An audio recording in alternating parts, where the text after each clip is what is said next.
मनुष्य जन्म लेने के बाद तुम्हें जो चाहिए वो तुम्हें मिल सकता है। कैसे? बस तुम्हें जो धरती पर चाहिए वो कहीं ना कहीं किसी ना किसी पुस्तक में हमारे पुरखों ने लिख दिया है। उस लिखे को तुम अनुभव करना चालू कर दो और तुम्हें दुनिया का सारा सुख प्राप्त हो जाए।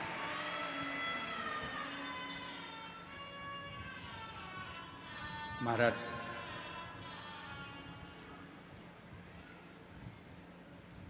पढ़ना पड़ेगा। पहले टीवी कम थी, पुस्तक ज्यादा थी।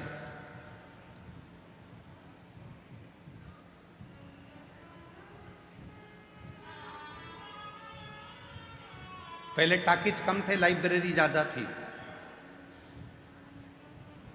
पहले लैपटॉप कम थे, पुस्तकें ज्यादा थी। पढ़ना पड़ेगा। पढ़ो, अध्ययन करो, एक एक पुराण का अध्ययन करो,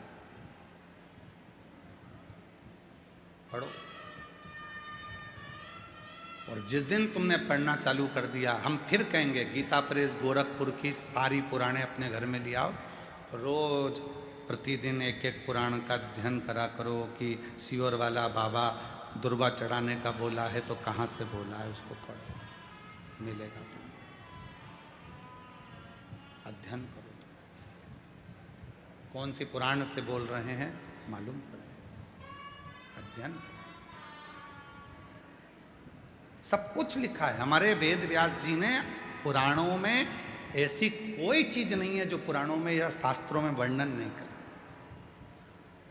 18 पुराण, 6 शास्त्र हमें जो दिए गए हैं, 4 वेद जो हमको दिए गए हैं, अच्छे अच्छे विद्वानों ने अपनी अपनी पुस्तकों में बहुत कुछ हमको दिया है।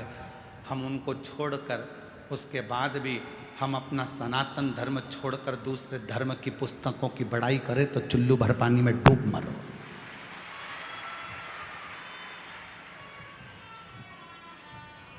अपने सनातन धर्म की पुस्तकों को छोड़कर, 4 वेदों को छोड़कर, 6 शास्त्र को छोड़कर, 18 पुराणों को छोड़कर, और हमें दूसरा धर्म यदि पसंद आ रहा है कि उनकी उसमें ये लिखा था तो उनके उसमें ये लिखा था तो उनके उसमें ये लिखा था। हमारे पुराणों में, हमारे शास्त्रों में, हमारे वेदों में कम लिखा है।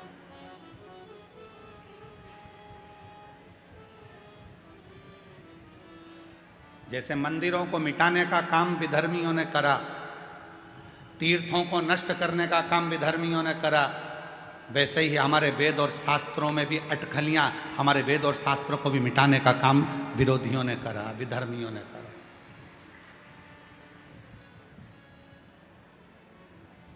पढ़ता नहीं है व्यक्ति, बस कह देता सियोर वाले महाराज जी ने कहा था, ये करा वो करा। सियोर वाले महाराज जी ने बोला था कि बेलपत्र को ऐसे चढ़ाना, ऐसे।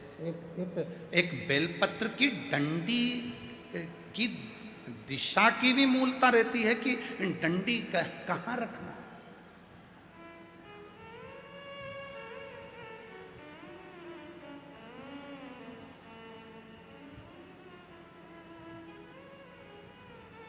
एक बार हमने हमारे सुपुत्र चिरंजीवी पंडित राघव मिश्रा जी से कहा कि हमने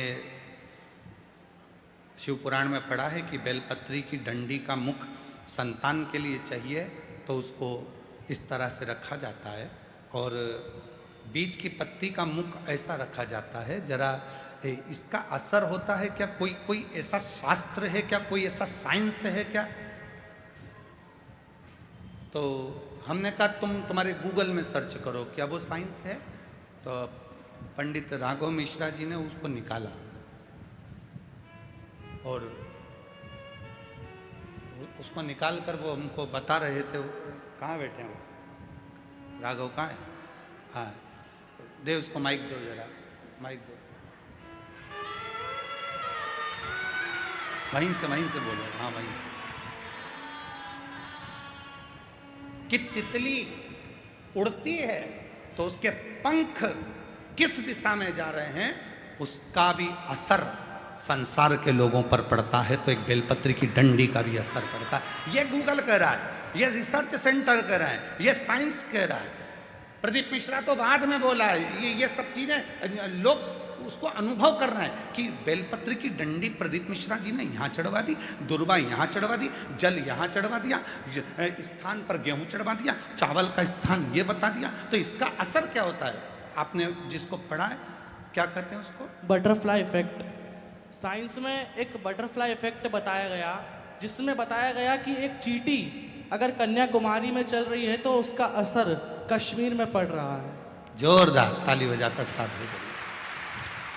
चींटी कन्याकुमारी में चल रही है तो उसका असर वो कहे बटरफ्लाई इफेक्ट। ये एक रिसर्च सेंटर ने रिसर्च किया कि एक तितली का पंख भी ऊपर नीचे होता है तो उसका फर्क संसार के लोगों पर पड़ता है, तो हमारी बेलपत्र चढ़ाने का फर्क हमारी जिंदगी में क्यों ना पड़ेगा? बैठ जाइए साधु बात। हमने कहा हम इसको बोलते आ रहे हैं, लगभग हमको बोलते बोलते बोलते बोलते इन सब चीज़ों को सालों हो गए। तो जरा अब इस पर साइंस कितना काम कर रहा है वो देखो, साइंस काम कितना कर रहा है वो देखो।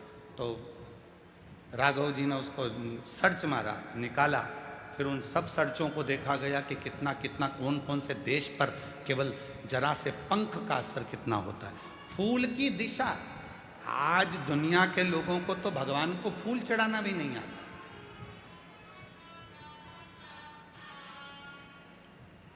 हम आपसे पूछें कि शिव जी को फूल कैसे चढ़ाया जाता है, हम आपसे पूछें कि भगवान को फूल कैसे चढ़ाया जाता है, तो आप फूल दे जरा।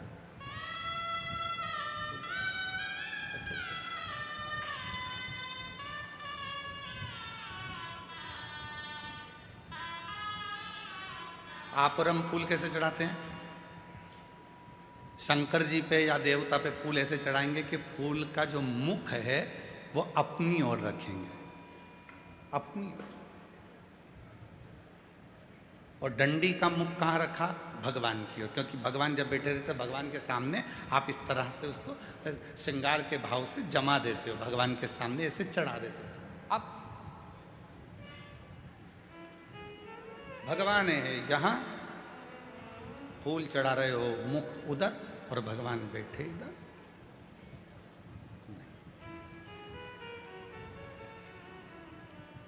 डंडी का मुख अपनी ओर हो और फूल का मुख मेरे परमात्मा की ओर हो। परमात्मा किसी को दिया जाता है तो उसको डंडी से नहीं दिया जाता, उसको पुष्प का अग्र भाग दिखाया जाता है। जब फूल का आगे का भाग उसको दिखाते हैं तो वो समझ जाता है कि डंडी में कांटे हैं और इसने अपनी ज़िंदगी में सारे कांटों को संभाल कर रखा है, तो इसकी ज़िंदगी को मुझे फूल की तरह कर देना है। वो समझ जाता,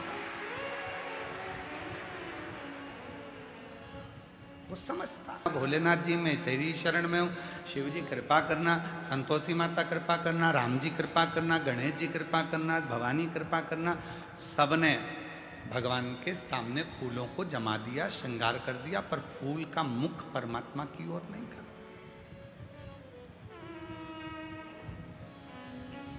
हम क्या सोचते हैं कि फूल जो भी मंदिर देखे उसको अच्छा लगना चाहिए, उसको ये नहीं देखा कि भगवान को अच्छा लगा कि नहीं लगा, अपने को अच्छा लगना चाहिए। और फल हमें मिला नहीं, पूरी जिंदगी हो गई। 3 चावल के दाने का महत्व हमने पहले कहा था। एक रात्रि को 9:15 पर करने वाला उपाय हमने पहले कहा था। आज दुनिया के लोग वो रात्रि के 9:15 वाला जब उपाय करते हैं तो उनको उसका फल क्यों मिलता? एक पत्र आया, अभी हम पत्र ज़्यादा पढ़े नहीं क्योंकि थोड़ा समय ज़्यादा हो गया था। 2 पत्र पढ़े हैं, अभी पढ़ेंगे जब बीच में कहीं भजन वजन आएगा तो उसमें हम पढ़ लेंगे। तो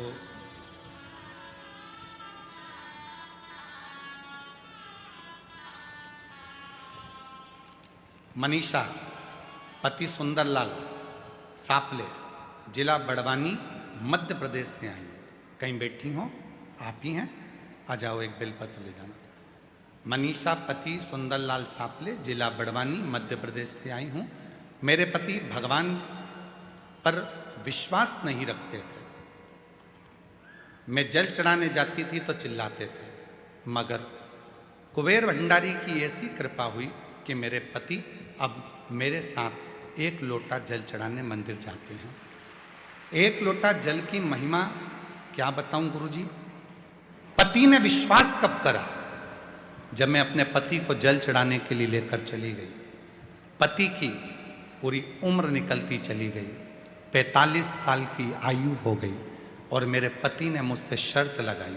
तेरा सीहोर वाला बाबा कहता है कि बेलपत्री पर शहद लगाकर चढ़ाकर जाओगे सफलता मिलती है। क्या मेरी 45 साल की उम्र में सरकारी नौकरी लग सकती है? पत्नी ने कहा, वो सीहोर वाला बाबा नहीं है, शिव कथा करता है, तुम मेरे साथ आज चलो। पहली बार मेरा पति शहद की बेलपत्र लेकर शिव के मंदिर गया। बेलपत्र चढ़ाने का तरीका जो आपने बताया था वैसा की वैसा ही करा और आज मेरे पति की 45 वर्ष की आयु में सरकारी नौकरी लग गई। मैं बाबा को यहाँ धन्यवाद देने के लिए 45 वर्ष की आयु में मेरे पति की सरकारी नौकरी लग गई। मैं बाबा को प्रणाम करने आई हूँ।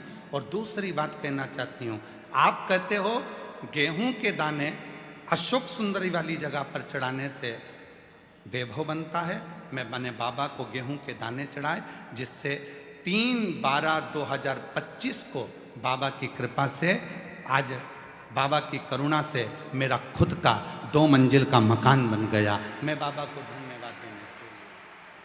शिव किसको कहते, शंकर किसको कहते? एक तरीका आपकी जिंदगी में हो।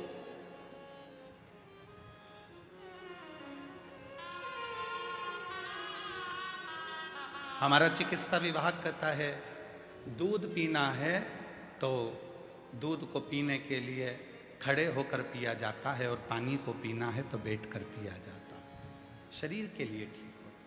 उसी तरह शिव को जल चढ़ाने का भी तरीका होता है तो शंकर को पुष्प चढ़ाने का भी तरीका होता है, तो शंकर को चावल का दाना चढ़ाने का भी तरीका होता है। ये दुनिया के लोग जितना विरोध करना है इनको करें, पर उस विरोध का हल जब निकलेगा जब आप खुद अपनी पुराणों में अध्ययन करोगे कि सीहोर वाले महाराज ने बोला तो बोला कहाँ से, उसका अध्ययन करो, उसको पढ़ो।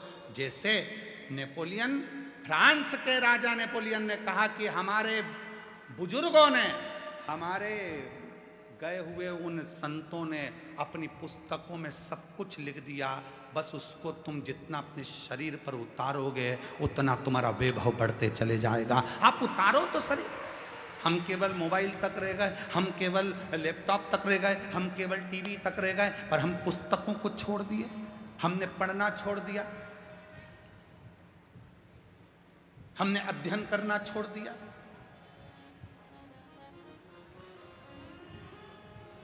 सूरत वाले सोमानी जी बैठे हुए हैं, कहाँ है सोमानी जी? हाँ ये बैठे। सोमानी जी के घर पर हम जब सूरत में गए तो इनका बड़ा पोता बहुत बोलता है और वो बड़ा पोता हमारे पास में आकर बैठ गया और पास में बिल्कुल बाजू में आकर बैठा। उसका फोटो भी हम कल आपको होगा तो दिखाएंगे। बिल्कुल बाजू में आकर बैठा और बाजू में आकर बैठकर बोलता है कि बहुत आगे बढ़ने के लिए क्या करना चाहिए? तो हमने कहा खूब पढ़ना चाहिए। तो कहा ये तो मम्मी भी बोलती है, ये तो दादी भी बोलती है। तो हमने कहा गुरु भी यही बोलता है, पढ़ो तुम बढ़ जाओ।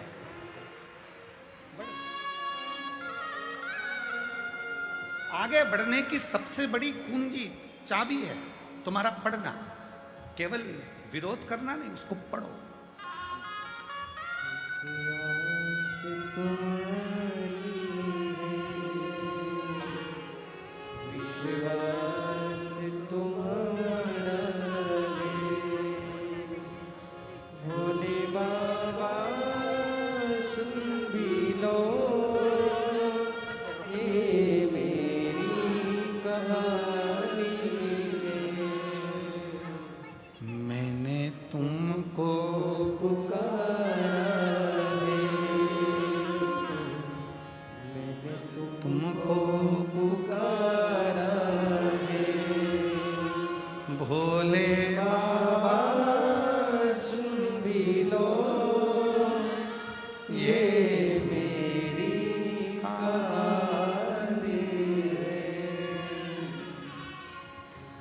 बाबा का स्मरण तरीका होता है। बेलपत्र चढ़ाने का तरीका होता है, पुष्प चढ़ाने का तरीका होता है, जल चढ़ाने का तरीका होता है, भगवत भजन करने का।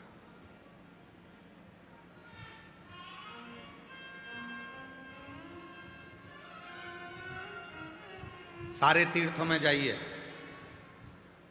हम मना नहीं करेंगे, वहां तुमको जैसा करना है वैसा करो, पर कुबेरेश्वर धाम की धरा पर आओ तो 5 छोटे छोटे कंकर बीन कर उसकी आराधना साधना कर कर बैठ कर 108 बार श्री शिवाय नमस्तुभ्यम कहो।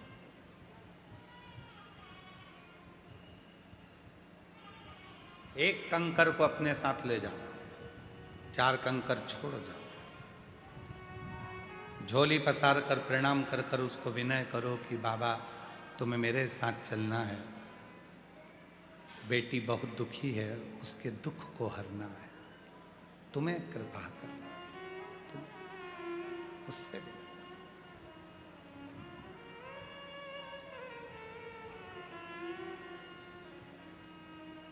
और मेरे बाबा दया करना, मैं तेरे भरोसे, मेरे बाबा दया करना, मैं तेरे भरोसे, ना घर के भरोसे हूँ, ना परिवार के भरोसे हूँ,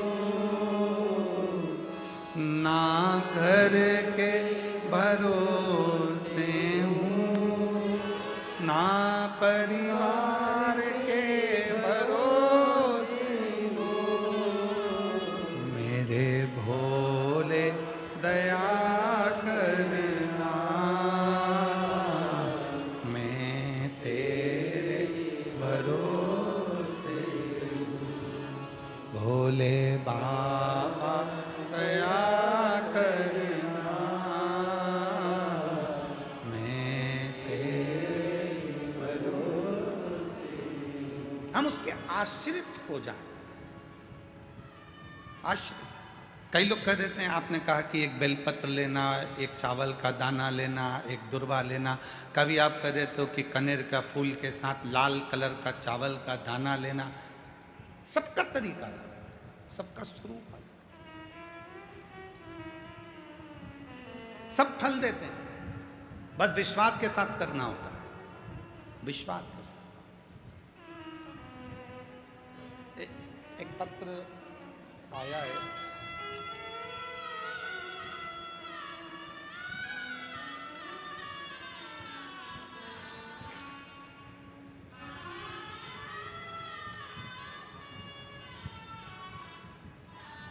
मेरा नाम कल्पना भागचंद कदम, मोबाइल नंबर मेरा ये है, छत्रपति संभाजी नगर महाराष्ट्र से आई हूँ। आपके पंडाल की रच का वर्णन करूं, मेरी नातिन अनरवी पवार 6 साल की, एक दिन खेलते खेलते 5000 फीट गहरे पानी के टंकी में गिर गए। सूचना घर वालों को नहीं, बेटी को ढूंढ रहे हैं, कहाँ चली, बच्चा अंदर पड़ा है, किसी को नहीं मिल रहा। ढूंढते ढूंढते 10 मिनट, 15 मिनट, 20 मिनट हो गए और वो बच्ची मिल नहीं रही, थक। तब सूचना मिली कि पानी की टंकी में वो लड़की गिर गई और प्राण उसके लग रहा है कि चलेगा। पूरा घर, कहीं बैठी हों, छत्रपति संभाजी नगर से, मेरा नाम कल्पना भागचंद कदम, छत्रपति संभाजी नगर से मोबाइल नंबर है, आ सकते हैं। सूचना मिली कि वो तो अब हाथ से निकल। माँ रोती, बिलखती, क्या करती? करती क्या? अगर बच्ची आई हो तो उसको ला सकते हैं। जवाब दे दिया, चली गई, हो गई पूरी। मां रोती रोती शिव के मंदिर में गई और भगवान शंकर को जल चढ़ाकर उसका पानी, अब पानी में तो डूबी थी और पानी ही चढ़ा के लिए और लाकर बेटी का मुख खोलकर, उसके शरीर में पहले कितना पानी भरा था, वो पानी उसके मुख में डालकर जो पेट को दबाना प्रारंभ करा, डॉक्टर से कहा कुछ तो करो, जो दबाया, हल्की सी हांपड़ी भराई, जो आधे घंटे से पानी की टंकी में पड़ी थी वो जिंदा निकल गई। ये शिव है, इसको शिव कहते हैं, इसको शंकर कहते हैं।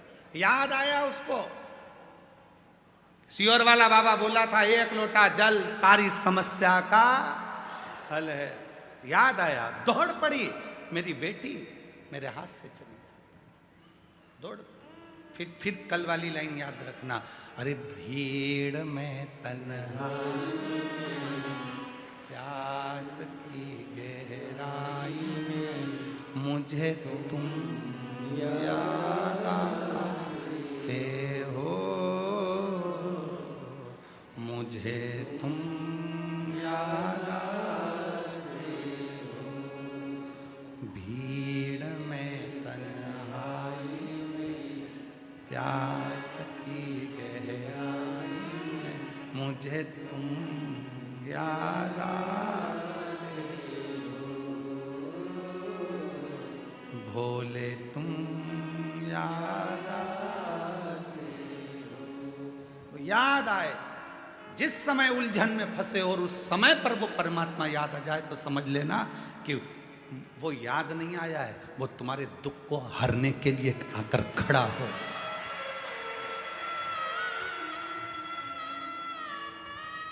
तुम्हारे दुख को मिटाने के लिए वो खड़ा हो गया। वो याद नहीं आया, वो स्वतः आया, स्वतः। रोते नहीं, अब खुश हो जा, अभी तो बापा ने दे दी बात, रोते नहीं, आंसू पोछो, आंसू पोछो, खुश। शंभू प्रणाम करो बाबा। यही बेटी है जो आधे घंटे तक पानी की टंकी में पड़ी रही है।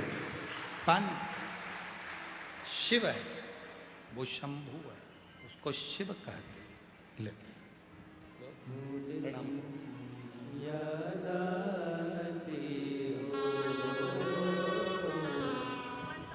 तुम याद आते हो,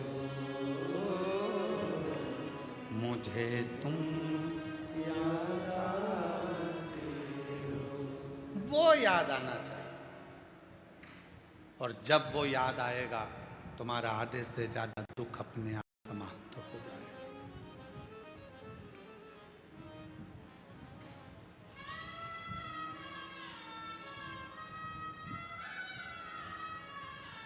उसको याद किया, वो सामने होगा। शिव पुराण केवल पुराण नहीं है, शिव पुराण विश्वास है, शिव पुराण भरोसा है, शिव पुराण दृढ़ता है।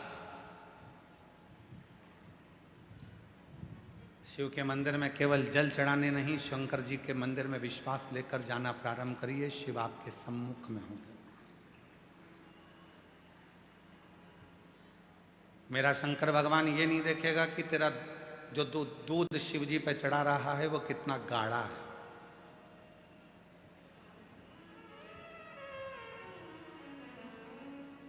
लोग लोगों से लड़ लेते हैं, क्यों भैया हमने तुमको 600 रुपए दिए हैं और तुमने इतना पतला पतला दूध शंकर जी को चढ़ाने के लिए दे दिया। शिव जी नहीं देखता कि दूध गाढ़ा कितना है, शिव जी ये देखते हैं कि तेरा विश्वास कितना गाढ़ा है।